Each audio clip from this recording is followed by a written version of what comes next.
as I was researching for this article yesterday, I came across a video which is very interesting from Atlanta 1996. It's a performance at the ring, so artistic gymnasts performing like different positions in support, holding and pushing and pulling at the rings. And I thought, like, wow, that doesn't look like what we learn on a textbook about shoulder stability. Right. We all think the shoulder joint is one of the most unstable joint of the human body, and probably one of the weakest, although it's very flexible. But if you see those athletes performing, you realize that probably is not what we learn. Shoulders can do much more than we think they can do, and they can perform. Yeah. So I came with these two topics for today. One is shoulder stability, and one is functional strength. And for functional strength, I mean any sort of definition you guys have about strength in terms of overhead strength that can be used to support weights, like in weightlifting, for example, or to support your own body weight, like in gymnastics or artistic gymnastics or why not. So my first question for you is, what's your definition and what's your idea in terms of the differences between active and passive range of motion of the shoulder joint? Yeah. Well, there's a pretty big functional implication in the sense that the main difference I would just say is having control or strength. You could think of it either way. If you have active flexibility, you have dynamic control in that range of motion. So you can get passive flexibility by just passively stretching the tissues, but you're not necessarily going to be able to control that new range of motion that's available to you. So you can almost argue that passive flexibility can put you at more risk for injury.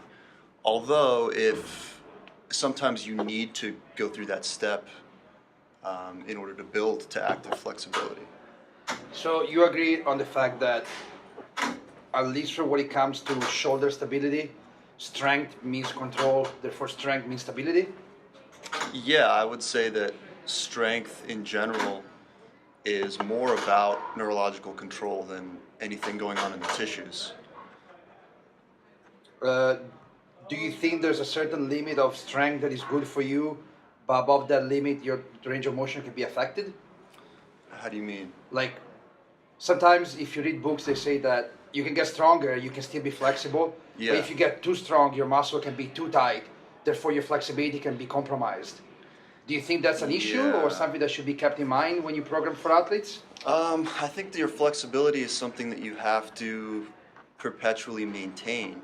I think that you can lose range of motion while still gaining strength, and there's a balance. You have to decide what your priorities are in terms of what kind of movements you want to perform.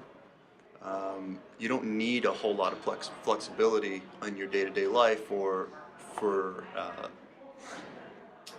certain exercises, but you want to monitor where your flexibility is, where your strength is. I don't think you have to sacrifice one for the other necessarily. I think you can be highly flexible and extremely strong and powerful, like you see with Olympic weightlifters. And you have to be really mobile, I like the example, and also be able to control those extreme joint positions that you get in to be able to perform a snatch.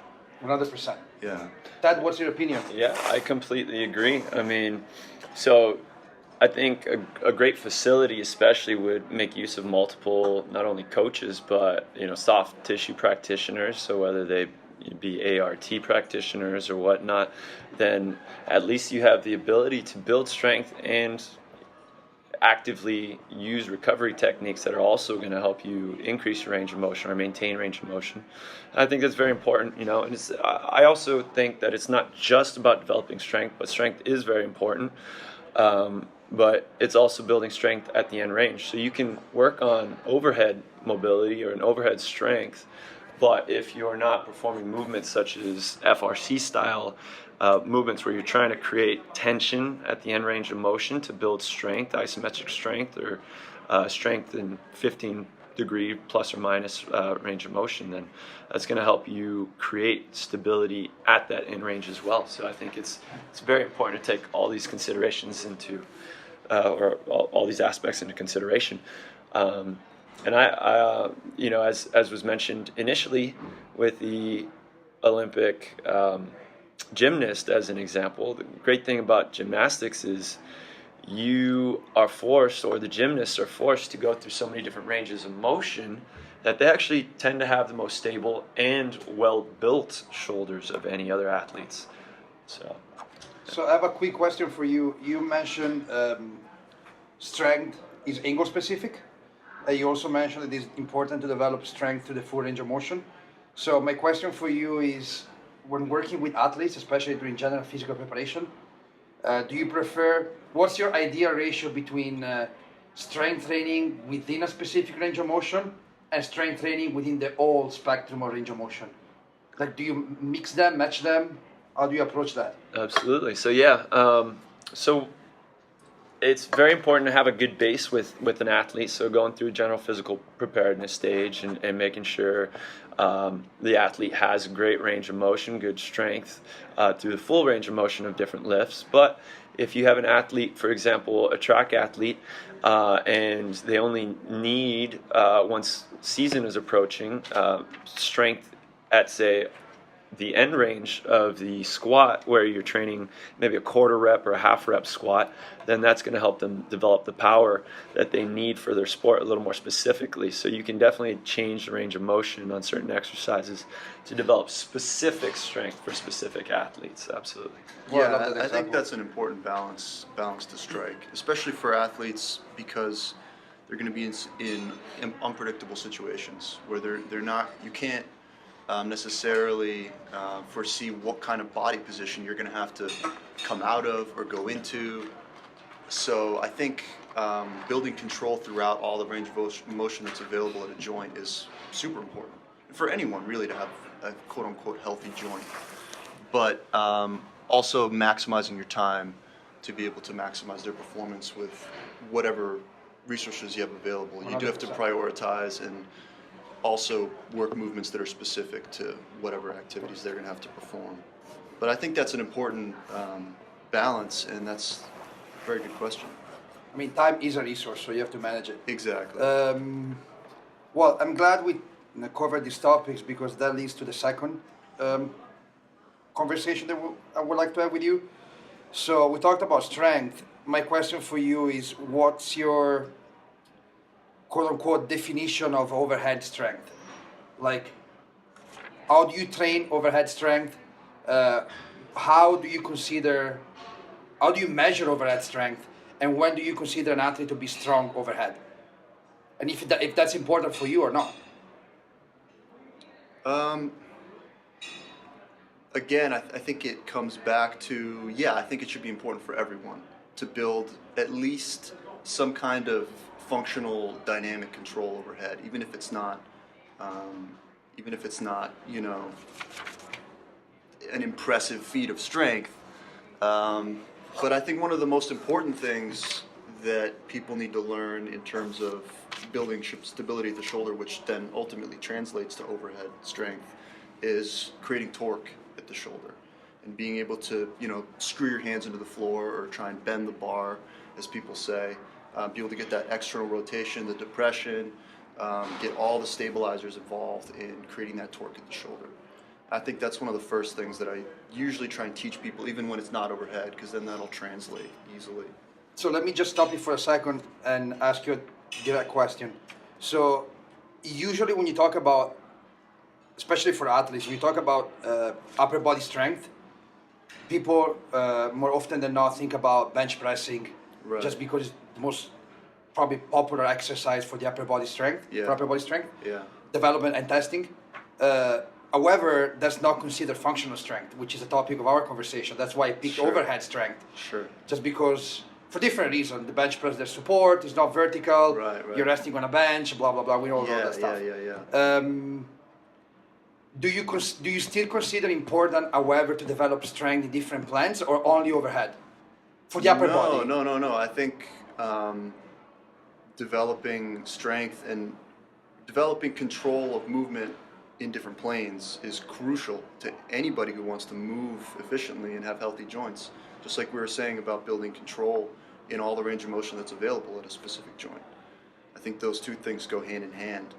And I think the more effective you can be with exercises that incorporate a lot of these things at once, get a lot done efficiently, the more effective you can be. Like multiplanar exercises like a Cossack squat or Turkish get-up or any of these things that challenge the joint in end range positions safely, assuming that somebody's ready to perform the movements. Ted, what do you think about it? Yeah, absolutely. I think it's very important to train multiple ranges of motion. So the body is intended to work in equilibrium, whether we have pushing muscles or pulling muscles. We have horizontal and vertical pushes and presses. And if we don't train these opposite motions to be in equilibrium, then we can throw off the body. And our neurology is incredibly intelligent, intuitive.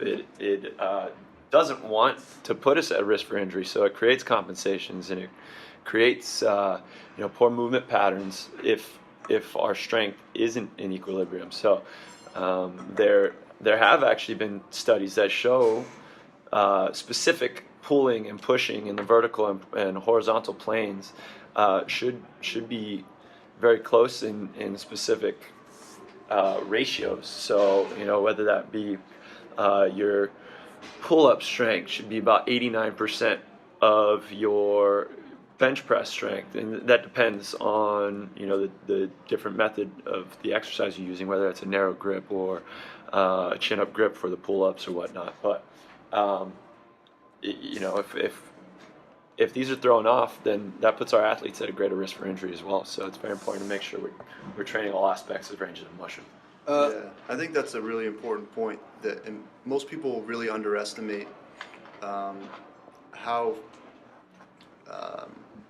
precise your nervous system is, because it's so unconscious. People don't think about it, but like you said, it creates compensations where needed. It's very adaptable, and if you don't take a very calculated approach with a lot of intent to create a specific goal, those compensations are going to happen no matter what. The tissues are going to adapt. So they're either going to adapt positively to an intended stress or negatively to an unintended stress.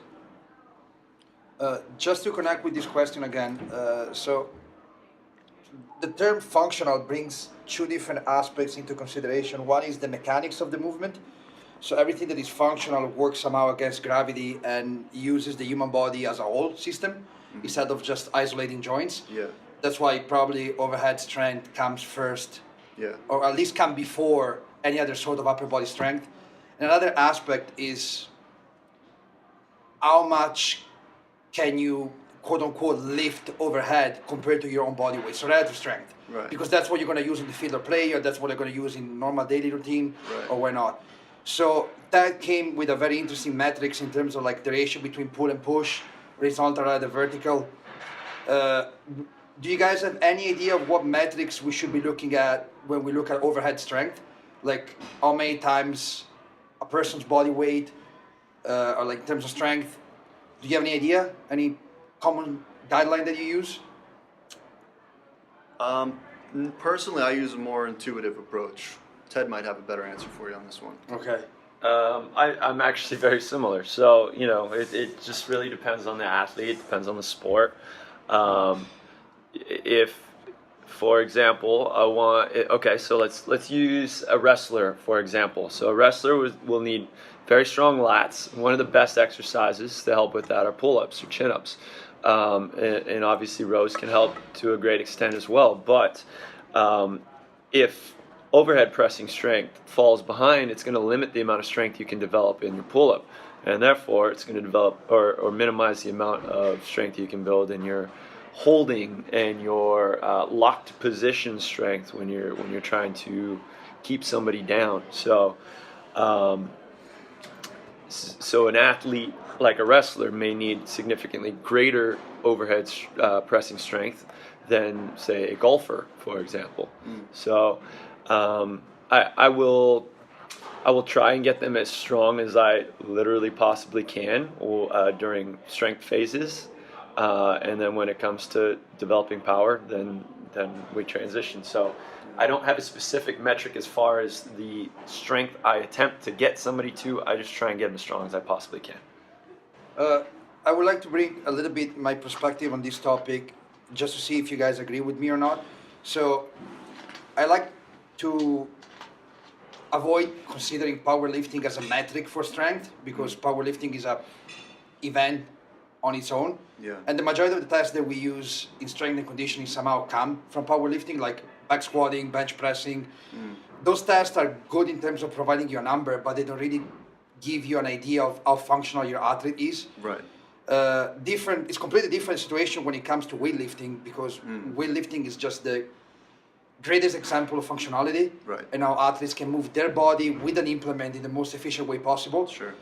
And in weightlifting, regardless of male or female lifters, you are considered to be well developed if you can front squat 120% of what you can clean, Okay. which means what you can clean and press overhead, because clean and jerk come together. Right. Therefore, if you think about strength in terms of lower body and upper body strength, there's a gap of about 20% between Sure. what you can front squat and you can overhead press. Sure. With a split jerk, which is a very technical movement, but it's Yeah. still overhead pressing. Sure. So, keeping that in mind, I try to look at a ratio between upper body and lower body strength of pretty much 80% to 100. So you can overhead press 80% of what you can squat somehow. Front squatting, just because it's more functional than back squatting. Sure. Yeah. And push pressing, just because it's more functional than just overhead press. Yeah. And I'm sure if you look at those numbers in terms of powerlifting, you will find a totally different metrics because the way those guys bench and the way those guys back squat is completely different than what athletes should be doing. Yeah. Do you agree on this 20% rule between lower body and upper body, or do you think it's not enough? It's too much? I think generally that makes a lot of sense. I mean, even with the hips, obviously much more powerful structure than the shoulder. I mean, even with a jerk, you're using hip drive to translate force up through the body to get the weight up. You're not pressing. You could never press as much as you could jerk. I don't know if I would commit to that exact percentage, but yeah, I would agree with that generally. What about you, Ted? I would say very similar to Giulio. Absolutely, we want the legs to be, well, the legs are always going to be stronger than the upper body unless you specifically avoid training them. Which it's been known to happen. Yeah, international bench press day, of course. But 20, I would say, I don't know necessarily if I would agree with that percentage as well. I do follow specific pulling and pressing strength percentages and whatnot, but as far as that ratio, it sounds about right. I would potentially maybe even go up to 70% discrepancy. So Yeah, I mean, it's not like I would enforce that percentage with every athlete. I take that as a gold standard coming from probably the most functional athletes on earth, which are either weightlifter or gymnasts. But again, you're 100% right. That's not like written in stone. Like you can always change and adapt it to different athletes. Yeah, but I think that's a good point in terms of powerlifting and Olympic lifting being more or less relevant to functional strength. absolutely. And in terms of the powerlifting being more of a building block in terms of developing strength that will ultimately translate into rate of force production or power. Yeah. So I think it's important to understand how that progression moves from passive flexibility, active flexibility, strength, maximal strength, power. But I think that getting back to the functional aspect of it, I would say, in my mind, to tie this all together a little bit, multiplanar is really the foundation of functional movement. You have to be able to move in multiple planes at every joint, really. So let me just stop you for a second so we can each one provide one specific point we should be looking at in terms of functionality. So you say multi-plan. Yeah. So horizontal plan, vertical plan, push, pulling, Yeah. complete aspect of like range of motion and strength. Yeah. What would you say, Ted? What's your number one priority when it comes to functional strength? Well, I would probably say similar to Giulio. So definitely making sure you train as many ranges of motion as possible. And obviously that'll also depend on the needs of the athlete too, as far, so I use the example of a wrestler a moment ago. A wrestler is going to need to develop strength in literally as many planes of motion as possible, because you never know if they're going to have to push, they're going to have to pull, and what directions those movements are going to come from. They're always twisting and bending, so you got to build strength in as many ranges as you can possibly conceive. But let's go with something a little different. So I would venture to just go off of percentages on pushing and pulling strength. So Let me ask you a super quick question, because I know you're a big fan of Charles Poliquin. Mm-hmm. What do you consider in terms of functional strength when it comes to the difference between concentric, eccentric, and isometric strength? Like, do you think they're all necessary for every athlete, or like there's a different ratio, like different emphasis on different aspect of strength, or functionality means everything, therefore means eccentric, concentric, and isometric strength? I believe that if you train one range of motion, so for example, a concentric range of motion versus an isometric and an eccentric, it's going to develop different attributes. So yeah, absolutely, I think it's very important, especially with certain athletes. So if I use the example of a wrestler again, I would want to perform a ton of isometric holds, whereas with, say, a high impact athlete such as a sprinter, or a football player, a basketball player, where they have to absorb a ton of force, they're going to need a lot of eccentric strength as well. The isometric strength helps very much in being able to transition out of the amortization phase, basically pause position at the bottom range of the motion. And so the eccentric deceleration training can help them decelerate the body. The isometric strength can then help them re-accelerate out of that, and then the concentric phase is the true acceleration aspect.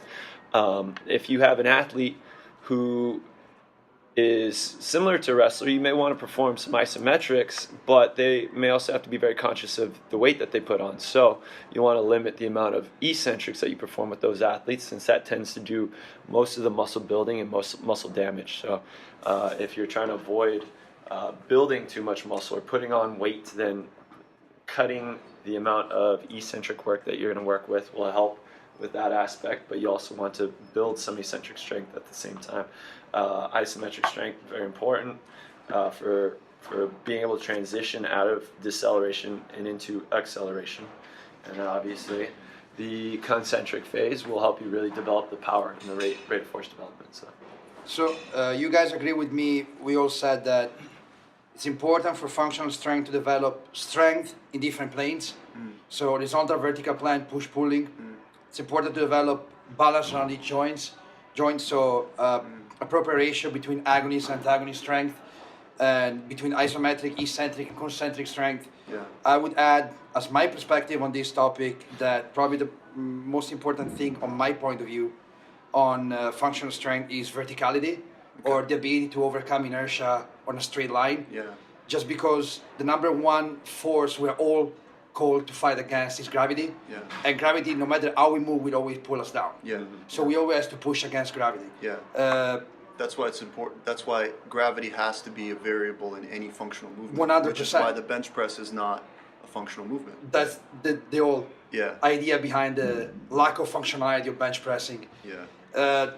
Gravity is almost like a... Not that gravity's not a variable. That, you know what I mean. Yeah, 100%. Right, 100%. right. Gravity is pretty much the cornerstone of like Newtonian mechanics. Yeah. So it's a matter of fact, gravity affects the way we move and the way everything moves on Earth. Right. But there's a very important axioms that come with Newtonian mechanics when we work with human bodies, which is biomechanics, and is synergy. So you can't defeat gravity if you isolate muscles. The only way you can efficiently and effectively overtake inertia is if you use your body as a whole, and you transfer force from the ground up. That's why jerking or push pressing will always be more effective than overhead pressing, or that's why ballistic or explosive movement like a depth jump, a broad jump, or weightlifting or plyometrics in general is always going to be more powerful than what you can otherwise achieve with a back squat or a less ballistic movement. But you can't have one without the other. Honestly. But you can have one without the other, because if you're lacking strength in a controlled manner, like a back squat, you will never be able to develop strength in an uncontrolled manner, Right. which means when you're carrying over speed Yeah. with you, because speed makes everything less comfortable. And just More in a- effective, but less comfortable. And just in a practical sense too, you have to go through that strength phase to be able to address imbalances and asymmetries and movement patterns that are incorrect, and it gives you a chance to slow things down and correct in real time as you're going through a movement, which you don't have that ability obviously in a ballistic movement. Okay, now I think we covered a lot, and I would like to finish this podcast with a very quick question, couple of minutes each. Considering all we said together, like the way we brainstormed together, and each one of us point of view, what's your favorite? If you could pick just one, what's your favorite exercise to develop strength? One. So this question comes from. Easy. This question comes from a book that I think is probably one of the most popular book in this field, and is The Strongest Shall Survive, from Bill Starr, when he picked like the big three exercises to develop strength. Yeah. Which again, considering time as a resource, Right. if you don't have a lot of time and you don't even know what kind of situation your athlete would be in, Right. what exercise will you pick to make him stronger? It can be Yeah. an athlete, but it can be just a normal person in his normal daily routine or like rehab or whatnot. So let's bring it down to the very basic. If you only have one exercise that you can pick, regardless of the programming behind it, like regardless of set reps, load, whatever implements, whatnot, just movement-wise, what exercise would you pick?